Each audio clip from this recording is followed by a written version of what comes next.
Have you ever abandoned a dream because you were convinced something terrible would happen before you had even taken the first step? There was once a young traveler who spent countless evenings studying maps of distant lands that stretched far beyond the mountains surrounding his village. While others filled their days with ordinary routines, he quietly imagined walking unfamiliar roads, meeting remarkable people, and discovering a life much larger than the one he had always known. The dream never left him, yet year after year, it remained nothing more than a dream carefully folded between the pages of his maps. The reason was not a lack of desire or determination. Ever since he was a child, he had listened to travelers returning from the mountains with stories about an old bridge hidden deep inside the valley. According to them, it was narrow, unstable, and so frightening that many people turned back the moment they caught sight of it.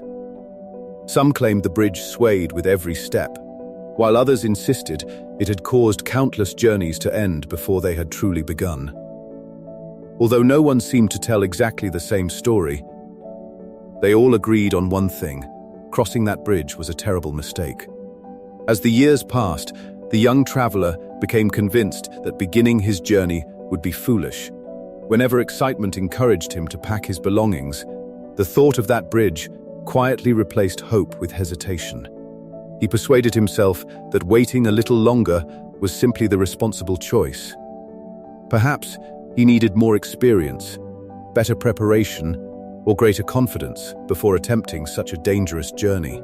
Each delay felt reasonable, and because every excuse sounded logical, he never noticed that fear had slowly become the invisible author of his life. One quiet autumn morning, while wandering along the edge of the forest, he met an elderly monk walking alone, with nothing more than a weathered wooden staff and a small cloth bag resting across his shoulder. The old man noticed the collection of maps tucked beneath the young traveler's arm and smiled with genuine curiosity before asking where those roads were meant to lead. "They lead everywhere I have ever wanted to go," the traveler replied with quiet sadness. "But there is no point following them when everyone knows what waits beyond the valley." The monk studied his face for a moment before asking, "Have you ever seen this bridge with your own eyes?" The traveler lowered his head and admitted that he had not. Without another word, the monk invited him to walk together. They spent the entire day following the very path the young man had feared for so many years. They crossed gentle streams, climbed winding hills covered in tall grass, and wandered beneath ancient trees whose golden leaves drifted softly through the afternoon light.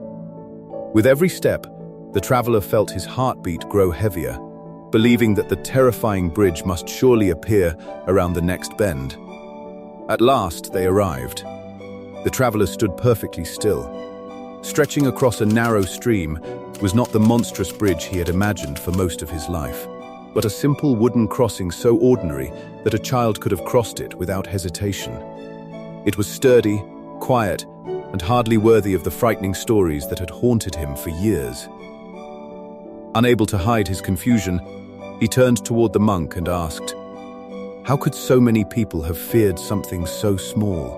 The old man looked at the gentle water flowing beneath the bridge before replying with a calm smile. They were never describing the bridge. They were describing the fear they carried within themselves, and over time, they forgot the difference. The young traveler remained silent as those words settled deeply into his heart. In that single moment, he realized that he had sacrificed years of possibility because he had accepted borrowed fears as unquestionable truth. Every postponed dream, every abandoned opportunity, and every excuse he had carefully protected had been built upon a danger that existed only inside his imagination. When he finally stepped onto the bridge, he discovered that the hardest part of the journey had never been crossing the wood beneath his feet. The hardest part had been crossing the distance between fear and reality. From that day forward, he understood a truth that many people never discover until it is too late. The greatest obstacles in our lives are often not the ones waiting for us in the world ahead, but the ones our own minds patiently construct while we remain standing at the beginning of the road.